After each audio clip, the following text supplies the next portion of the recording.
One day after finishing school, I was called to a little church down in Montgomery, Alabama. I started preaching there. Things were going well in that church. It was a marvelous experience. But one day, a year later, a lady by the name of Rosa Parks decided that she wasn't going to take it any longer. She stayed on a bus seat. You may not remember it because it's way back now, several years, but it was the beginning of a movement where 50,000 black men and women refused absolutely. What's up, YouTube and Facebook family? Yes, if you notice, I'm going to be doing dual posting, vlogging on both YouTube and Facebook. What's up to my Facebook family? I love y'all. Some of y'all I ain't seen in years, but I just wanted to, give y'all some of that Martin Luther King action right there. Let's see. Martin Luther King federal holiday. Today marks the beginning of a determined, organized, mobilized campaign. Wow, man. Oh, I remember when Reagan signed the holiday into law. I remember the expression on Ronald Reagan's face. I mean, man, those conservatives were kicking, screaming, not to give this guy who laid it down, not just for black people, but for all people. This guy deserves more than a holiday. But what I want to focus on tonight is my black brothers and sisters. Okay, Martin Luther King, Malcolm X laid it down, many others, Medgar Evers, Rosa Parks, thousands of others, who paid the ultimate price for freedom. Okay, let's go forward from 1968, okay, up to now. We're in the new millennium right now. We're in the new decade, the second decade of the new millennium. And where are we as a people today? Well, in my opinion, in my observation, we're still living in poverty.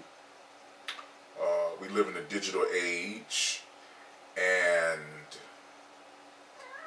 there is so much illiteracy out here. Oh,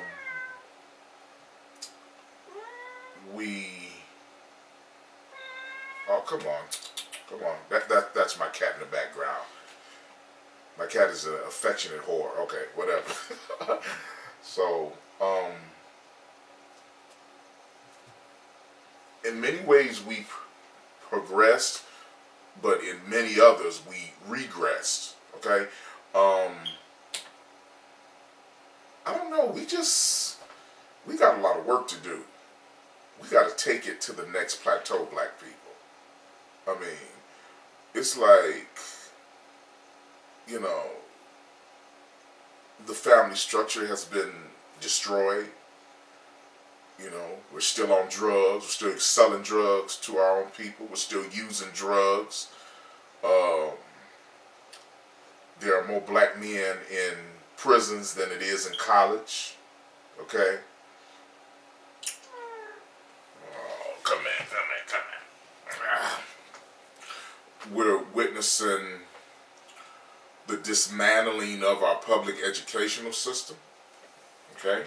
Yes, this is a big ass cat. Okay, go ahead. And we're in dire straits right now. Okay? And before I end this video, I want to give y'all some words of wisdom. Not from me, but from two very important brothers. Okay? And it's not over. We got to we as black people today, we're apathetic. Okay? Very apathetic. Years ago, we were much more loving, much more communal. Now we're just out for ourselves. You go. And it worries me. And I mean, you know, we have a black president. We excel well individually.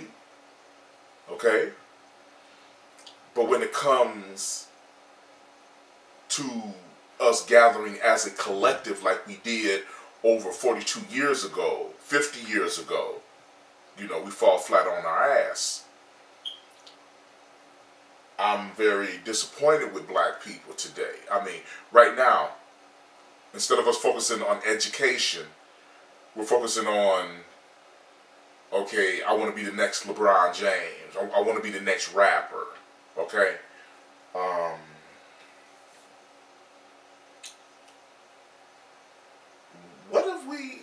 What have we been doing for the past 40 plus years?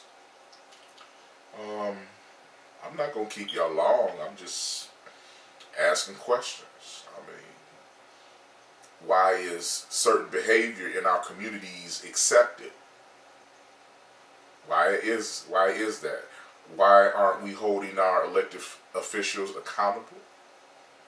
Why aren't we holding ourselves accountable?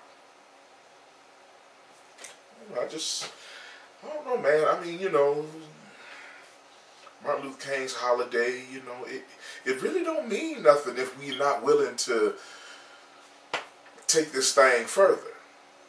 You know, and that magic word that I said, apathy, you know, Negroes got to quit being apathetic.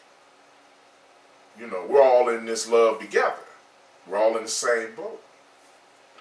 That's all I got to say, family. Y'all, you know, give me some comments on this video, but I just wanted to ask questions because we have to take responsibility for our own families, our own community, and we just can't, we can't go backwards, but we're going. Y'all take care, and that's all. I'm here to tell you tonight that the businessmen, the mayor of this city, the police commissioner of this city, and everybody in the white power structure of this city must take a responsibility for everything that Jim Clark does in this city.